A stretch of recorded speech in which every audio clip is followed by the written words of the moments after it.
Сәлем, қалдарыңыз қалай, көңіл күйлеріңіз қалай? Үш бала шағаларыңыз аман ба? Қызды аман есен қарсы алып, қаңтардың аязынан, бұрқаған бораннан аман есен өтіп жатырсыздар ма?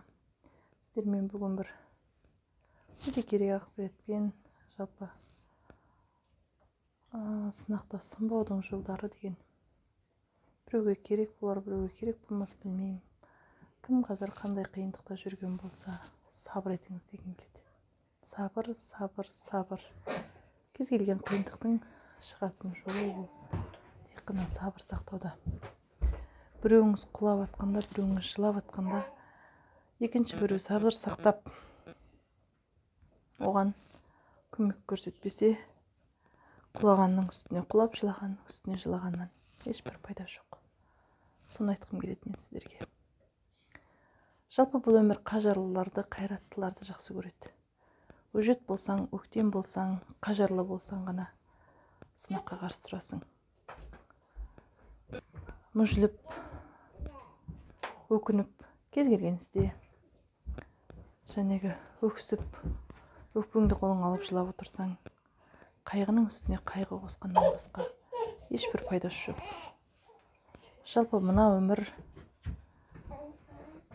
бос адамдарды, сынаққа сынғыш адамдарды сындырады. Сондықтан ешқашан қаймықпаңыз, тағдырға иман келтіріңіз. Алланың берген сынақтарына Аллаға қарсы шықпаңыз. Шындығында білсек, біз кез келген істе, кез келген қиындықта налитын болсақ, соған шағым айтатын болсақ, ол біздің Алланы шынайы танымағандығымыз. Ол тәкаппарлыққа жатады екен. Сондықтан сынақ сіздің басыңызға түскен болса, ол бекер емес. Себебі сіз сол сынақты көтере алатын болғандықтан берді. Ешкімге көтере алмайтын сынақ бермейді. Біреу ауырып жатса, біреудің үйінде қайғы болып жатса, біреу сырқаттанса, біреу алыс жолда шаршаса, біреу кедейліктен қиланса, біреу ақшадан, біреу жоқшылықтан, кез келген сынақпен сыналып жатқан болсаңыз, біліңіз, Алла сізді ұмытпағаны. Сынбаңыз. Оның барлығы уақытша. Кез келген дүниені уақыт емдейді. Сондықтан болып жатады, байқап жүреміз кейбір кездерде. Сыртыңызға қарап, мынау қайғырмайды-ау, мынау сезбейді екен, бұған бәрібір ма деп жататында сәттер болады. Бірақ өзгенің пікірі.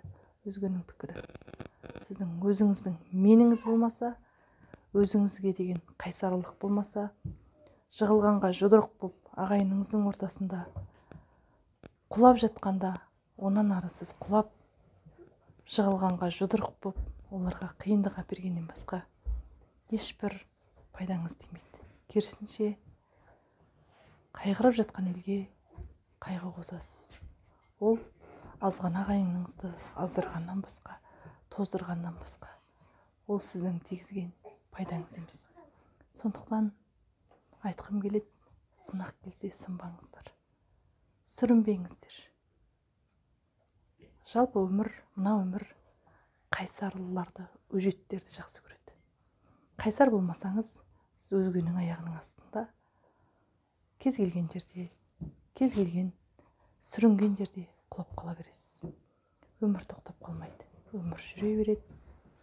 Мықтылар алға жылжиды, жасықтар аяқтың астына тапталады.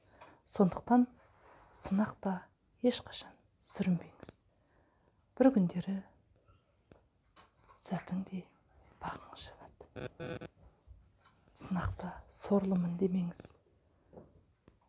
Сынақ сынағымен маңызды емес. Сынақ сындырғанымен маңызды. Сынбаңыз. Сол кезде сіз мықты боласыз. Гауһар тасты қырлап, өңдеп, жөндеп, жылтырататын сияқты.